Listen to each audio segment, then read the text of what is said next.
નમસ્કાર મિત્રો, world in box પર આપ સૌનું હાર્દિક સ્વાગત છે। આપ બધા કરંટ અફેર્સ ભણી રહ્યા છો દોસ્તો, અને આપણી આ યુટ્યુબ ચેનલ પર અઠવાડિયામાં 5 દિવસ મારા નાના લેક્ચર્સ આવી રહ્યા છે। નાના લેક્ચર્સનો મતલબ એવો થાય છે કે આપણે દરેક લેક્ચરમાં 3, 4, 5 જેટલા ટોપિક ઉપર વાત કરીએ છીએ, અને એ પણ એવી જ વાત કે જે ટુ ધી પોઈન્ટ પરીક્ષાલક્ષી હોય, જ્યાંથી ખાસ પ્રશ્ન આવી શકતો હોય એવી જ વાતો। જેમ બધા અત્યારે 360 ડિગ્રી કરીને બહુ બધું ડિટેલ કરંટની જે ચર્ચા કરતા હોય છે, જેની ખરેખર પરીક્ષાલક્ષી જરૂરિયાત છે નહીં, એટલે વિડીયો પણ આપણો પ્રમાણમાં લેન્થની દ્રષ્ટિએ નાનો જ બને છે। અને રોજ તમારે પણ કરંટ અફેર જ્યારે સરસ રીતે શીખવું હોય ને, તો હાર્ડલી 25-30 મિનિટનો સમય આપવો જોઈએ। એના સિવાય તમારે કરંટ અફેર્સ માટે વધારે સમય નહીં દેવાનો। હા, સમયાંતરે રિવિઝન કરો ત્યારે 2-4 કલાકમાં ઝાઝા બધા લેક્ચર્સનું રિવિઝન થઈ શકે એ પ્રકારની સ્ટ્રેટેજી રાખવી પડે। તો આજે 172 નંબરના લેક્ચર ઉપર આપણે પહોંચ્યા છીએ। સોમવારથી શુક્રવાર આ 5 દિવસો મારા લેક્ચર્સ આવતા હોય છે, એટલે વહેલી તકે આ બધા લેક્ચર્સને જોવાનો આગ્રહ રાખજો। હવે જો આપણે આગળ વધીએ પહેલા 14મી મેના દિવસે world in box academy Gandhinagar ખાતે એક સ્પેશિયલ નવી જનરલ બેચ ક્લાસ 3ના કોર્સ માટે શરૂ થવા જઈ રહી છે, જેમાં બંધારણ વિષયનો સૌથી પહેલો લેક્ચર છે, ત્યારબાદ ભૂગોળ અને ઇતિહાસ વિષયમાં મારો લેક્ચર રહેશે। તો જે મિત્રોને આવનારા સમયમાં તલાટી, senior clerk, junior clerk, TET TAT, PSI, police constable, CC આવી બધી પરીક્ષાઓ આપવાની છે, એમના માટે આ બેચ 8 મહિના સુધી ચાલવાની છે। બેચનો સમય સવારનો છે, મોર્નિંગ બેચ છે, સવારમાં 8 થી 10 એમ 2 કલાકનું રોજનું તમારો અભ્યાસ રહેશે અને અડધા કલાકની ટેસ્ટ રહેશે। પુસ્તકો, મટીરિયલ, સાહિત્ય આ બધું તમને એકેડમી તરફથી આપવામાં આવશે, એટલે વહેલી તકે તમે આ બેચને જોઈન કરો દોસ્તો। ડેમો લેક્ચર્સ છે, ફ્રી ઓફ કોસ્ટ છે, આવી જાઓ, ડેમો લેક્ચર ભરી અને પછી એડમિશનનો નિર્ણય લ્યો। એ સિવાય જે મિત્રો બનાસકાંઠા જિલ્લાના છે, પાલનપુર અને એની આસપાસના શહેર કે આસપાસના વિસ્તારોમાં રહે છે, આ બધા માટે ખાસ અગત્યના સમાચાર છે। આ મહિનામાં 22મી મેના દિવસે એટલે કે શુક્રવારનો દિવસ આવે છે, પાલનપુર ખાતે અમે લોકો આવી રહ્યા છીએ, અને એક બહુ જ અગત્યનો પોલીસ કોન્સ્ટેબલ અને જીપીએસસી ક્લાસ 1-2 જેવી પરીક્ષા જે જૂન મહિનામાં લેવાની છે, અને ધ્યાનમાં રાખીને કરંટ અફેર્સનો મેગા સેમિનાર આયોજિત કરી રહ્યા છીએ, જેમાં 6 મહિનાની ખૂબ અગત્યની વિગતોનો સમાવેશ થશે દોસ્તો। તો પાલનપુર માટે જે વિદ્યાર્થીઓએ ઓફલાઈન રૂબરૂ ત્યાં જે જગ્યા છે, હું તમને એડ્રેસ જણાવી દઉં, કાનુભાઈ મહેતા હોલ, જે પાલનપુરના રહેવાસી હશે અથવા ત્યાં લાઇબ્રેરી વગેરેમાં વાંચતા હશે, એમણે જોયું જ હશે, વિદ્યા મંદિર છે, ત્યાં બહુ સરસ મજાની જગ્યા છે, બહુ સારો હોલ છે। તો તે જગ્યાએ આપણે કરંટ અફેર્સનો સેમિનાર છે, તારીખ છે 22/5/2026 શુક્રવાર, અને સમય છે સવારે 10 થી 1, એટલે તમારે 9, સવા 9 વાગે એ જગ્યા ઉપર હાજર રહી જવાનું, કારણ કે ફ્રી ઓફ કોસ્ટ છે। પબ્લિક ખૂબ આવતી હોય છે પાલનપુરમાં, લગભગ આ અમારો 4થો કે 5મો સેમિનારમાં, દર વર્ષે પાલનપુરમાં એક સેમિનાર કરતા હોઈએ છીએ। તો અહીંયા હું તમને લોકોને 6 મહિનાનું કરંટ ભણાવીશ, અને એ જે 6 મહિનાનું કરંટ અફેર છે એ તમને ડાયરેક્ટલી જીપીએસસી ક્લાસ 1-2ની પ્રિલિમ પરીક્ષા જે 7મી જૂને છે, અને પોલીસ કોન્સ્ટેબલ પરીક્ષા જે 14 જૂને છે, બરાબર, એટલે આ બંને પરીક્ષા માટે તો સ્પેશિયલી આમાં ટોપિક આપણે તૈયાર કરેલા છે, એટલે વહેલી તકે તમારે રજીસ્ટ્રેશન કરાવવાનું છે। રજીસ્ટ્રેશન કરાવવા માટે વોટ્સએપનો ઉપયોગ કરવાનો છે, 823-823-8787 આ જે નંબર છે સ્ક્રીન ઉપર દેખાતો જ હશે તમને લોકોને। આ નંબર ઉપર તમારે તમારું નામ અને ડિટેલ મોકલી દેવાની છે। અમારી સંસ્થાના માણસો છે, અમારી ટીમના લોકો, એ તમને એનું કન્ફર્મેશન આપી દેશે। ઓકે, તો આ રીતે પણ જગ્યા સીમિત જ હોય છે, લગભગ એ 600-700ની આસપાસની જગ્યાવાળો હોલ છે, એટલે જેટલી જગ્યા હશે અમારી પાસે એટલા લોકોને અમે કન્ફર્મેશન આપીશું, એટલે વહેલી તકે તમે ચાલુ કરજો, અને તારીખ યાદ રાખજો 22/5। હવે પહેલો મુદ્દો છે દોસ્તો, સ્પોર્ટ્સ સાથે સંકળાયેલો છે અને આપણા રાજ્ય સાથે સંકળાયેલો છે। તાજેતરમાં જ ગુજરાતનું કેપિટલ ગાંધીનગર ખાતે એશિયાનું વેઇટ લિફ્ટિંગ ચેમ્પિયનશિપનું આયોજન કરવામાં આવ્યું છે। આ આયોજન હું જ્યારે અત્યારે લેક્ચર લઈ રહ્યો છું ત્યારે કન્ટિન્યુ છે, ચાલી રહ્યું છે, એટલે અત્યારે હજી કોણ વિજેતા બન્યું અને કોણ કેટલા મેડલ જીતે છે એ વાત આપણે હાલમાં નહીં કરી શકીએ। જસ્ટ અત્યારે એટલી જ ઇન્ફોર્મેશન હું આપી શકીશ કે ભાઈ તાજેતરની અંદર Asian senior weight lifting championship 2026 આનું આયોજન ભારતમાં થઈ રહ્યું છે, ગુજરાતમાં થઈ રહ્યું છે, અને ગુજરાતમાં ગાંધીનગર ખાતે થઈ રહ્યું છે। 10 તારીખથી એની બધી વિધિ ચાલુ થઈ, 11મી તારીખથી જે સ્પર્ધા છે, કોમ્પિટિશન એ ચાલુ થઈ, 17 તારીખ સુધી, 17/5 સુધી આ બધી સ્પર્ધા આયોજિત થશે। પછી આપણને ફાઇનલ એનું જે મેડલ ટેબલ હશે એ આખું મળી જશે। પણ આપણે બેઝિક વસ્તુ ધ્યાને રાખવાની છે, ગાંધીનગરમાં કઈ જગ્યાએ, તો કે ભાઈ Mahatma Mandir convention and exhibition centre છે, બરાબર, તો આ સ્થાન ઉપર આનું આયોજન કરવામાં આવ્યું છે. તો આટલા ફેક્ટ આપણે પહેલા મુદ્દાના ધ્યાને રાખીશું. બરાબર. લગભગ આમાં 172 થી 180 જેટલા ખેલાડીઓ ભાગ લેશે. 28 દેશ એશિયાના છે અને ઓસ્ટ્રેલિયા અને ન્યુઝીલેન્ડ પણ આ વખતે ભાગ લઈ રહ્યા છે. એટલે ટોટલ દેશોની સંખ્યા કેટલી છે? 30. તો 30 દેશોમાંથી દોસ્તો 180 જેટલા જે હરીફો છે એમાં ઉતરવાના છે, ભાગ લેવાના છે અલગ અલગ કેટેગરીમાં, અલગ અલગ વજનની કેટેગરીમાં. પુરુષોય ભાગ લેશે, મહિલાઓ પણ ભાગ લેવાના છે. એટલે ખાસ ધ્યાન રાખજો તમારે. આમાં ટોટલ દેશોની સંખ્યા આપણા માટે જાણવી બહુ જરૂરી છે. 30 દેશો થશે. ફરીથી કહું છું, એશિયા ઉપરાંત ઓસ્ટ્રેલિયા અને ન્યુઝીલેન્ડના ટીમ પણ આમાં ભાગ લઈ રહી છે. તો આ બાબત આપણે ધ્યાને રાખીએ. હવે બીજી એક મહત્વની વાત કે ભાઈ એશિયાની વેઇટ લિફ્ટિંગ ચેમ્પિયનશિપ છે શું ભારતમાં પહેલી જ વખત આયોજિત થાય છે? તો જવાબ છે ના. અગાઉ 1982માં દિલ્હીમાં આ પ્રકારનું એશિયન વેઇટ લિફ્ટિંગ ચેમ્પિયનશિપનું આયોજન થયેલું હતું. તો આપણે શું ધ્યાને રાખીશું કે ભાઈ ભારતમાં આ ટોટલ બીજી વખત આયોજન થઈ રહ્યું છે. 44 વર્ષ પહેલા એક વખત થયું હતું, હવે આ બીજી વખત થઈ રહ્યું છે. એટલે આ બાબત આપણા માટે જાણવી જરૂરી છે. અને બીજું એક ફેક્ટ યાદ રાખજો, કોમલ કોહરે નામની ભારતીય મહિલા વેઇટ લિફ્ટર છે. 48 કિલોગ્રામ કેટેગરીમાં તેણે શરૂઆતના પહેલા જ દિવસે જ્યારે આ કોમ્પિટિશન 11મી મે થી ચાલુ થઈ તો ભારત માટે મેડલ જીત્યો. તો ભારત માટે પહેલો મેડલ બ્રોન્ઝ મેડલ મળે છે. બરાબર. તો ભારતને આ વેઇટ લિફ્ટિંગ ચેમ્પિયનશિપમાં પહેલો મેડલ બ્રોન્ઝ મળ્યો અને આ પહેલો મેડલ અપાવનારી જે ભારતની વેઇટ લિફ્ટર છે એનું નામ છે કોમલ કોહરે. કે યાદ રાખી લેજો. બરાબર. કોમલ કોહરે કે આપણને પહેલો બ્રોન્ઝ અપાયો છે 48 કિલોગ્રામ કેટેગરીમાં.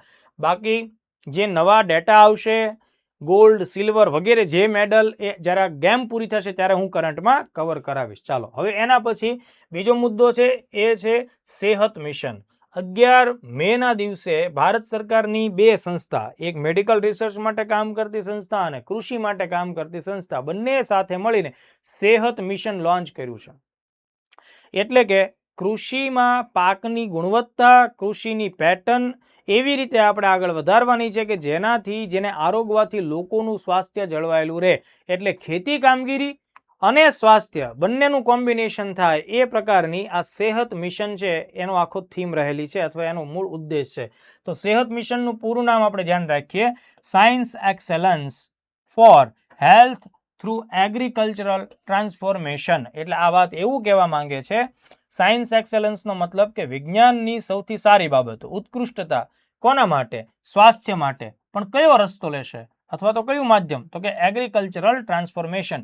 ખેતીમાં આપણે સુધારો કરીએ, ખેતીમાં બદલાવ લાવીએ, વિજ્ઞાનની મદદથી ખેતીમાં એવો બદલાવ લાવીએ કે જેનાથી આપણું સ્વાસ્થ્ય કેવું રહે? સારું રહે. એટલે આ પ્રકારે તેનું પૂરું નામ છે science excellence for health through agricultural transformation. એટલે સેહત થાય. હવે પરીક્ષામાં તમને શું પૂછાશે કે આ તાજેતરમાં સેહત નામની પહેલ છે ભારત સરકારની, કેન્દ્ર સરકારની, એ કઈ બે સંસ્થાઓએ સાથે મળીને લોન્ચ કરેલી છે? ICAR, Indian council of agricultural research, અને બીજી સંસ્થા ICMR, Indian council of medical research. એટલે અહીંયા એગ્રીકલ્ચર રિસર્ચની કાઉન્સિલ અને મેડિકલ રિસર્ચની કાઉન્સિલ આ બંને સંસ્થાએ સાથે મળીને 11 મે 2026ના દિવસે આ એક બહુ જ અગત્યનું મિશન લોન્ચ કર્યું છે. ક્લિયર થાય છે? તો હવે આ મિશનનો ઉદ્દેશ શું છે? તો મુખ્ય હેતુ તમારે ધ્યાને રાખવો જોઈએ, કૃષિ, પોષણ અને જાહેર આરોગ્ય વચ્ચે મજબૂત સંબંધ સ્થાપિત કરવો. એટલે કૃષિમાં એવું સંશોધન કરવાનું છે દોસ્તો કે જેનાથી લોકોનું સ્વાસ્થ્ય જળવાયેલું રહે, સુધરે અને સ્વાસ્થ્ય ઉપર નકારાત્મક અસર ઓછી થાય. બરાબર. એટલે healthy food, healthy farms and healthy India, આ કોન્સેપ્ટ સાથે આ સેહત જોડાયેલી છે. આપણે કહીએ ને કે ભાઈ જેવું ખાઈએ એવો ઓડકાર આવે, આ એના જેવી વાત છે. તમે સારી વસ્તુ ખાશો તો સ્વાસ્થ્ય જળવાયેલું રહેશે. અત્યારની જે દોડધામ વાળી જિંદગી થઈ ચૂકી છે, સ્ટ્રેસ, તણાવ વાળી જિંદગી થઈ ચૂકી છે, યુવાનોથી લઈ અને દરેક લોકોને અત્યારે ઘણા બધા પ્રકારના કાર્યોના ટેન્શન છે. તો એ સ્થિતિમાં આપણું જે ખોરાક છે દોસ્તો એ યોગ્ય રીતે પોષણની જે જરૂરિયાત છે એ સંતોષવો જોઈએ. અને એના માટે આપણે ફૂડ પેટર્ન બદલવી પડે. બરાબર. અને ફૂડ પેટર્ન ત્યારે જ બદલાશે જ્યારે એનું ઉત્પાદન એ દિશામાં આગળ વધશે. ઉત્પાદનની પદ્ધતિઓમાં આપણે ચેન્જીસ લાવીએ, જેમ કે ઓર્ગેનિક કલ્ચર ઉપર જઈએ, રસાયણોનો ઉપયોગ ઓછો કરીએ, દવાઓનો ઉપયોગ ઓછો કરીએ. આ બધી બાબતો બહુ જ જરૂરી છે. તો એના માટે આ સેહત નામનું આખું મિશન છે. અને એમાં ધ્યાન રાખજો, જે લોકોને 1-2 પરીક્ષાઓ આપવાની છે એમને આ સેહત મિશનમાં મુખ્ય 5 બાબતો ઉપર ભાર મૂકવામાં આવ્યો છે. એટલે આ જે વાત છે એ પરીક્ષા માટે ખૂબ આઈએમપી. આંકડો યાદ રાખો 5. બની શકે કે CCA ગ્રુપમાં કે એવી મેઇન્સની અંદર તમને આપે ખરું કે ભાઈ તાજેતરમાં જે સેહત મિશન લોન્ચ કરવામાં આવ્યું એની પર ટૂંક નોંધ લખો, તો એમાં પણ તમારે 5 બાબતોનો ઉલ્લેખ કરવો પડે. પહેલી બાબત શું છે? બાયો ફોર્ટિફાઈડ અને પોષક ધન એટલે પોષકથી એકદમ ભરપૂર હોય એવા ક્રોપ વેરાયટીઝ ઉપર ધ્યાન દેવું.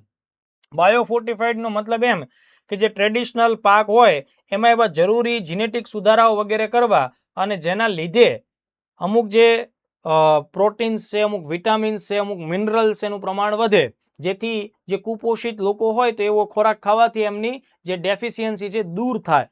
એટલે બાયો ફોર્ટિફાઈડ અને પોષક દ્રવ્યોથી ભરપૂર હોય એવા પાક વધારે વાવવા, બરાબર, એ પ્રકાર ઉપર ફોકસ કરવામાં આવશે.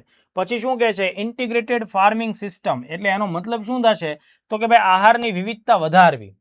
આહારની વિવિધતા વધારવા માટે થઈને કેમ્પેન ચલાવવામાં આવશે કે ભાઈ એકને એક પ્રકારની ફૂડ પેટર્નથી અમુક ચોક્કસ ખામીઓ સર્જાવાની જ છે, તો ખેડૂતો પોતે અલગ અલગ પ્રકારની વેરાયટીઝ વાવશે તો આહારની વિવિધતા વધશે. એ રીતે આપણે આને જોડવું પડશે.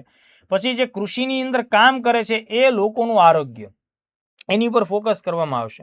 તો કૃષિનું જે કામ કરે છે મિત્રો, ખેડૂતો છે એ સતતપણે પેસ્ટિસાઇડ્સ, કેમિકલ ફર્ટિલાઇઝર્સ એવા રસાયણોના સંપર્કમાં હોય છે, તો આપણે એમને પણ આરોગ્યનું જળવાય એ બધું ધ્યાન રાખવું પડશે. એટલે કે કૃષિ સાથે જે જોખમ જોડાયેલા છે જેમ કે કીટનાશકો, આ બધી બાબતો છે એનો અભ્યાસ કરવો. એટલે આ પણ તમારે આ 5 મુદ્દાઓમાં એનો સમાવેશ થાય. નોન કોમ્યુનિકેબલ ડિઝીઝ અત્યારે જે ખૂબ વધી રહ્યા છે, હાર્ટ એટેક છે, ડાયાબિટીસ છે, કેન્સર છે, હાઇપરટેન્શન, એને કેમ દૂર કરી શકાય? ખોરાકની મદદથી એને કેમ અટકાવી શકાય? એ માટે પણ આપણે કામગીરી કરવી પડે. અને વન હેલ્થ અભિગમ, માનવ, પશુ, પર્યાવરણ વચ્ચેના સંબંધને મજબૂત કરવા, બરાબર, તો અને એના જે કંઈ રોગો હોય એનું નિરીક્ષણ કરી અને અગાઉથી એને દૂર કરવાનો પ્રયત્ન કરવાનો. એટલે વન હેલ્થ અભિગમ. આ 5 બાબતો તમે લોકો ધ્યાને રાખજો. આ 5 બાબતો 1-2 વાર લખી પણ લેવી જ્યારે જેને મેઇન્સ હોય ત્યારે. બાકી પ્રિલિમ્સમાં તમને આ પૂછી પણ શકાય, ધ્યાન રાખજો. ત્યારબાદ આજના લેક્ચરનો જે ત્રીજો ટોપિક છે દોસ્તો, એ જ્યુડિશિયરી એટલે કે ન્યાયપાલિકા સાથે જોડાયેલું છે. જ્યુડિશિયરી એક્ટિવિટીમાં હવે ડિજિટલ ટેકનોલોજીનો ઉપયોગ વધી રહ્યો છે, કારણ કે તેનાથી પેપરલેસ કામગીરી ઝડપથી થાય, વધતા સમય ઓછો આપણો ખર્ચાય અને સાથોસાથ કામગીરીમાં ટ્રાન્સપરન્સી, પારદર્શિતા રહે. તો આ બધી બાબતોને ધ્યાનમાં રાખીને માનનીય સુપ્રીમ કોર્ટ દ્વારા 11/5/2026ના દિવસે 2 અગત્યની પહેલ, ડિજિટલ પહેલ લોન્ચ કરવામાં આવી છે. અને એ પૈકી એક જે પહેલ છે એ છે વન કેસ વન ડેટા પહેલ. તો આ જે દોસ્તો એવી વાત છે કે ભાઈ સુપ્રીમ કોર્ટ હોય, હાઈકોર્ટ હોય કે જિલ્લા અદાલતો કે તાલુકા લેવલની અદાલતોમાં જ્યારે કોઈ પણ નવો કેસ દાખલ થાય ત્યારે એને ચોક્કસ પ્રકારનું એક ડિજિટલ આઈડી મળશે, નંબર મળશે, બરાબર, આઈડેન્ટિફિકેશન. અને એ આ કેસને હર હંમેશ એ ID as it is carry on થશે. માનો કે આ તાલુકાની કોઈ કોર્ટ છે, બરાબર, તેમાં કોઈ કેસ દાખલ થાય છે અને એ કેસ દાખલ થયા બાદ, બરાબર, એ કેસ દાખલ થયા બાદ માનો કે એનું જે કંઈ ડોક્યુમેન્ટેશન થયું, ઓકે, એ પ્રક્રિયા થોડી વર્ષો લાંબી ચાલી, પછી ચુકાદો આવ્યો, પછી પાછું માનો કે તાલુકામાંથી કોર્ટ કેસ ટ્રાન્સફર થાય જિલ્લામાં, તો જિલ્લાની અદાલત હોય, ત્યાંથી દાખલા તરીકે માનો કે વડી અદાલતમાં કોઈ કેસ દાખલ થાય છે, તો ચુકાદા આવ્યા પછી જ્યારે તમે અપીલી અદાલતો તરફ આગળ વધો છો દોસ્તો, બરાબર, તો દરેક અદાલતમાં, દરેક કોર્ટમાં ફરીથી ડોક્યુમેન્ટેશન આખી પ્રોસેસથી થતું હોય, તો એ બધામાં પુષ્કળ સમય બગડે છે. હવે જો દાખલા તરીકે તમને કોઈ ચોક્કસ આઈડી તાલુકા લેવલની અદાલતથી જ મળી ગયું છે કે જિલ્લા લેવલની અદાલતથી જ મળ્યું છે કે વડી અદાલતમાં કેસ દાખલ થયો ત્યાં જ તમને આઈડી મળ્યું, પછી તમે આગળ ગમે ત્યારે અપીલ કરો છો, બરાબર, તો સુપ્રીમ સુધી તમારે ફરીથી એક જ કેસનું ડોક્યુમેન્ટેશનની જરૂર રહેતી નથી. એટલે આ વસ્તુ લાગુ ક્યાંથી થાય છે? તાલુકા અદાલતો, જિલ્લા અદાલતો, વડી અદાલતો અને સુપ્રીમ કોર્ટ, બરાબર. એટલે ડોક્યુમેન્ટેશનનું કામ કેવું થઈ જાય છે? સરળ થાય છે. આ હેતુથી આ પહેલ શરૂ કરવામાં આવી. એટલે વન કેસ વન ડેટા પહેલ, બરાબર. અને બીજી શું સહાય જે હું તમને હમણાં સમજાવું, પણ સૌથી પહેલા આપણે વન કેસ વન ડેટાને સમજીએ. તો આ વન કેસ વન ડેટા પહેલ છે, બરાબર, એ રાષ્ટ્રીય સ્તર ઉપર કામ કરશે. Supreme court, high court, district court અને તાલુકા કોર્ટ, આ 4 ધારણ તમારે ધ્યાને રાખવાની છે. આ માત્ર સુપ્રીમ અને હાઈકોર્ટ ઉપર જ લાગુ થશે એવું નથી. પ્રિલિમ્સમાં એકદમ ધ્યાન રાખજો.